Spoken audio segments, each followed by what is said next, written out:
Sir Beji, magandang umaga, no? So, sa ating pong nanonood sa araw na ito, sa mga nagsusubscribe po, no?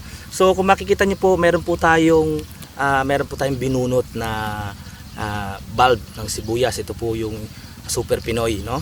So, bakit isipin natin, Sir Mike, no? Sir Beji, na bago maging bulb yan, mahabang proseso po yung pinagdaanan niya. 60 days po sabi niya? Opo, actually ito po is nasa 60 days na po ito after ng transplanting, Sir Mike, no? Transplanting. So, transplanting, after transplanting na po, meaning ito po ay may 2 buwan na po na ilipat tanim.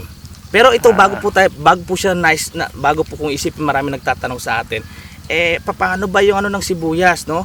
Sa mga nais magtanong, sa amin po ang recommendation ni issue especially is 37 to 45 days mula po nung ipinunla. Yung buto po pinatubo? Yes po, no? Pinunla? Pinunla po. Sa seedbed po ba tawag yan? Yes po, sa seedbed. Ito po ay pinunla, no? Ng 1 buwan at kalahati, no? Okay. So pag after po ng napunla, no, binunot po natin, itininom natin. So ito pong stage na to is nasa 2 buwan na po siya. 60 days after transplanting o pagkapunla o lipat tanim? Yes, pagkalipat tanim. tanim. So yan. So kumbaga ito, Sir Mike, ay may ilalaki pa po. Kumbaga ilang days po yan bago ma-harvest pa? 85 days to 90 days. Ano na po tayo? So 60, sabi mo 85. Isang buwan pa po tayo. Isang buwan? Opo. Pera na? Pera na po ito. Wow. So ito po yung makita niyo po sa photos natin, no? Ito sa video po natin na ito po isang buwan na lang, pera na po ito. So lalaki pa pala yan, ano? Lalaki pa po mga ilang grams po kaya abutin yan? Na mga ano po ito, mga 50 to 70 grams po ang ano niya, na brace natin. Okay, so yung 1 kilo, mga wala pa, mga 15 siguro, yes, no? mga ganun lang po, no? Oo. So, actually, marami nagtatanong sa Visayas, sa Mindanao, especially sa Mindanao, ano daw po yung ginagawa namin sa dahon pag kinat. Yeah. So, actually, dito sa amin sa Luzon, kumbaga nagiging pabulok na lang ito sa field, nagiging organic na lang po organic siya. fertilizer na lang yan, nabubulok. So, kasi nagtataka yung mga ano natin, so sayang daw yung mga nagiging dahon, no? Pwede pa daw pong pangulam, sabi nila. So hindi kasi yan yung sibuyas dahon, ano? Yes, hindi po siya. Yun. Iba yun, So, spring onion ba yun? Yun. So ito po, Sir Mike, kumbaga 1 buwan na lang, pera na po tayo, no? Kumbaga para po sa kaalaman lahat, Sir Mike, maraming nagtatanong sa atin, at least nakita lang yung video na to, na kumbaga halos mahigit na pong laki niya, sobra na sa piso. Yun. So paano po ba naging ganyan yan? Yun, kagaya po na to, paano po, sabi ko nga, hindi po magiging ganap po na lalaki po ito kung wala po yung mga pataba. Pataba. No, pataba. Yan. Speaking of pataba, isa-isahin po natin, sir, ha? So, lipat tanim, ano? Sabi niyo mga 1.5 months? Yes po. So, nilipat tanim dito sa bed mismo. Yes po. Ano po bang lapad ng bed na ginamit ninyo? So, 50 to 70 po ang ating pong bed na ginawa lapad dito. Po ba yun? Malapad po ito, no? Okay. Paano po yung spacing po yung between plants? Bali po 2x2 po. Yung iba po kasi based yan po sa farmers natin, actually mga nagtatanong natin ng mga nais na magtanim, dito po nagdidepende po doon sa mga farmers. Dito minsan, po dito po sa Luzon, dito po sa San Jose, sa Mindoro po, kumbaga 2x2, may 2x3 pa. 2 ano po yun? Inches po. Inches. Yes, yan. 2 inches by 2 inches? Yes po. Nililinyahan po ba yan, sir? So wala po, no? Para pong ano to, walang linya-linya? Para pong nagtatanim ka lang ng palay dito, Sir Beji, no? Gano'n po kalalim, sir, binabaon yung halos 1 inch lang po yung kanyang ano po. 1 inch? Yes po. Tapos 2 inches by 2 inches? Yes po. Yan po yung ano niya. So kagaya po ng nabanggit natin, Sir Beji, kanina, na kung bakit lumaki, nag-bulb, dahil po syempre sa naging pataba na ating in-apply, ginamit sa kanya. So, no? pagkalipat tanim, Sir Wing, ano pong nilagay na fertilizer? Yan. Po karami? So, sa 1 hektarya po, ang recommendation ni East West dito, after po nang nag-transplant po tayo, 14 days after transplanting, Sir Beji, gumamit po tayo ng 7 bag na 1620. 1620. At kalahating bag o 25 kilos na 0060. Pinaghalo po ba yun? Yes po, pinaghalo po natin. Tapos paano po in-apply, sir? So, ang typical po natin dito sa na application nila dito, hinahalo po niyan, and then furrow irrigation. Application muna ng abono and then furrow irrigation po siya. At saka susundan ng patubig. Yes, yun po. Saan po nilalagay yung abono dyan? So, saan po dyan? na-broadcast po nila dito, yan, dito po nila yan, nakaano po yan, nakasabog po yan. Sa pagitan po sa ng mga pagitan po yan, mga tanim? sinasabog po nila yan. And then, sinusundan po ng patubig. So hindi po dun sa puno, ano? Hindi Doon po. po sa pagitan ng mga puno siguro. Actually, sa paghagis po ng ano po Opo, yan, paano po yun sir? I-demo nyo nga po. so dito po sa atin po sa Mindoro, ang typical po na ginagawa nila ay sinasabog po nila. Okay, sa pagitan. Sa pagitan po yan. Ano pong susunod doon na abono? So, next application po niyan is 28 days after transplanting po. Ano naman po ilalagay sir? So, ang recommendation po dyan ni East West po is 5 bags po ng 1620 at kalahating bag po ulit ng Same. Same ng 0060. Okay, sunod po Yan. sir. So, top dressing po natin, ang recommendation po ni East West po dyan, Opo. 3 bag po ng 1620 at 2 bag po ng 17017. So, after that po ng Mix din po yun. mix din po 'yon. Sinasabog din po yun sir. Yes po, sinasabog din po siya. After po noon puro patubig na lang po ang interval po ng Ayun pong, so 3 beses lang tayo 3 beses lang nag-abono. po 'yon, 3 beses lang Sir Beji. Tipid ah. Tipid po, no? Opo. Kumbaga, kaya lang po kami po kumbaga si East West po recommendation niya rin, nag-advise po tayo na kung maaari mas maganda magbasal. Magbasal. So, may basal po tayo dito na 10 bags na organic. Sa 1 hektarya po kasi ang recommendation po is 20 bags po na organic sa 1 hektarya. Opo.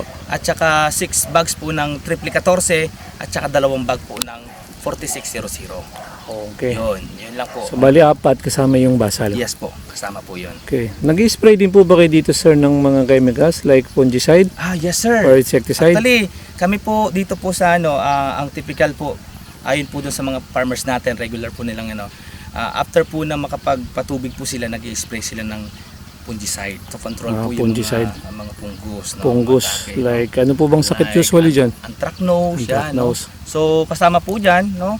Nag-i-spray din po sila ng mga to contact po yung mga pesticide, Peste. mga pest, no? Ano po ang major pest dito? Yung So dito insekto? po inaantabayanan natin, no? Kumbaga tinitingnan natin yung atake ng infestation ng harabas. Harabas? So, Ano po yung harabas sir? So ito po yung harabas po, isang talagang mapanirang uod, no? Ito po Uod. yung stage po niya, yung talagang larva niya po, yung stage niya, yun po yung grabe kung makapinsala. Usually po, kalimitan po na mga pests and diseases na kalimitang umaatake sa sibuyas, yun lang pong dalawa na anthracnose po, na isang fungus po yun, at saka ito pong harabas, no? So yun lang pong dalawang sakit at saka peste na yun, yung isa sa tinitingnan natin na mga magsasaka ng sibuyas na iniiwasan natin, na at ito naman po may mga preventive measure na para hindi po atakin, o para hindi po magkasakit yung ating pong sibuyasan. Yan. So Sir Noe, how about naman po yung income o potential income dito sa pagtatanim po ng sibuyas? Yan, isang magandang katanungan yan, Sir Beji. Actually, marami nagtatanong sa atin ilan ba daw yung talagang potential na pinakamataas na potential na posibleng anihin sa 1 hektarya. Opo. So naitala, marami pong tayo pong nakausap, especially tayo, nakapagtala po based dun sa actual natin, no? Kaya pong umani po ng gross income sa 1 hektarya po nasa 700 to 900,000, no?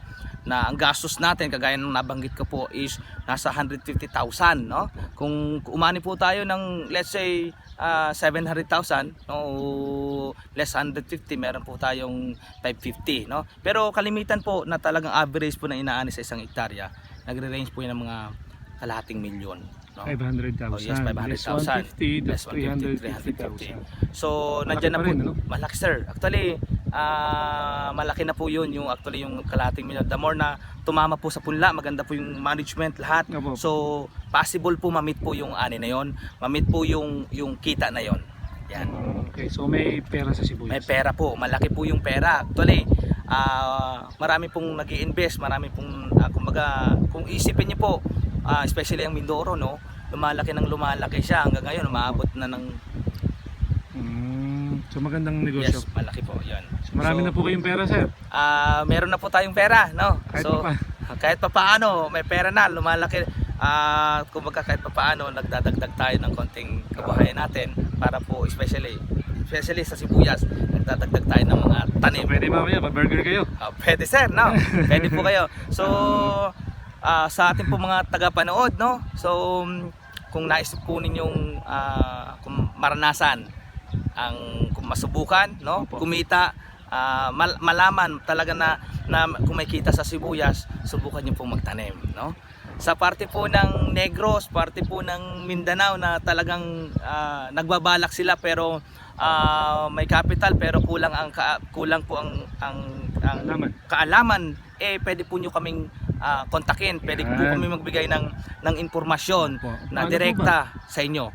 So tayo po ay kumbaga Sir Beji, personal kong binibigay yung company profile natin, yung company natin, number na pwede po nilang kontakin, no?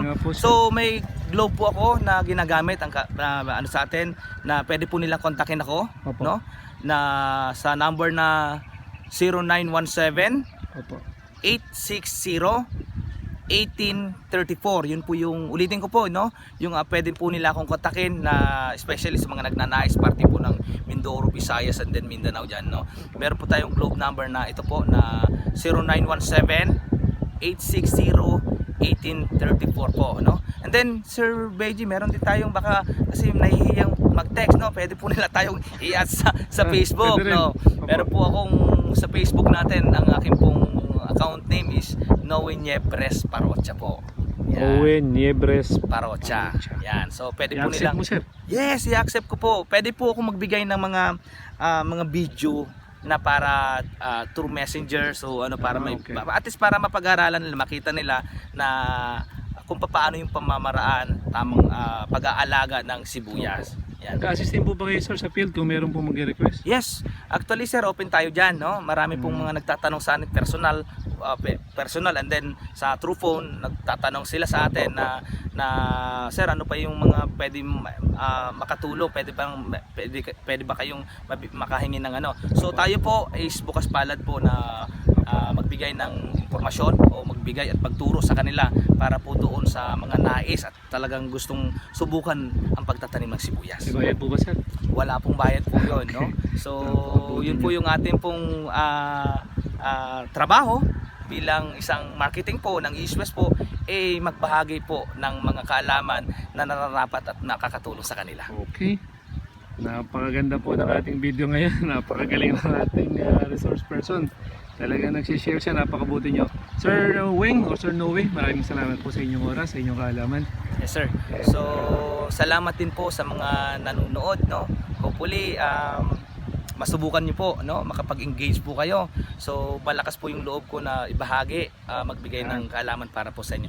Marami pong salamat sa mga nanonood. Tangkilikin po natin ito. Salamat po, Sir Noe. Sir, papakita lang po natin para sa mga viewers natin, 60 days, 30 days to go, and pera na. So mabilis lang, ano? So sa kung ganyan ng sibuyas, malamang kikita. Yes, kikita po. May malaking potential po nakikita po. Yan, salamat po ulit, Sir Noe. Sa mga viewers po natin, nakita nyo naman, ano? Medyo maraming requirements sa pagtatanim ng sibuyas. Hindi basta-basta ito, pero sa tulong siguro ng ating kaibigan dito, si Sir Noe, sa technology ng East West, sa buto nila. Yes po. So may mga guide naman, ano, na pwedeng sundan, and with the potential na sabi niya 500,000 to 900,000 na gross, less 150,000 na gastos. Malaki po yung potential nito na maging magandang agribusiness. Okay? So mula po dito sa San Jose, Occidental Mindoro, ito po ang inyong Vegeman, Sir Mike the Vegeman. Maraming salamat po.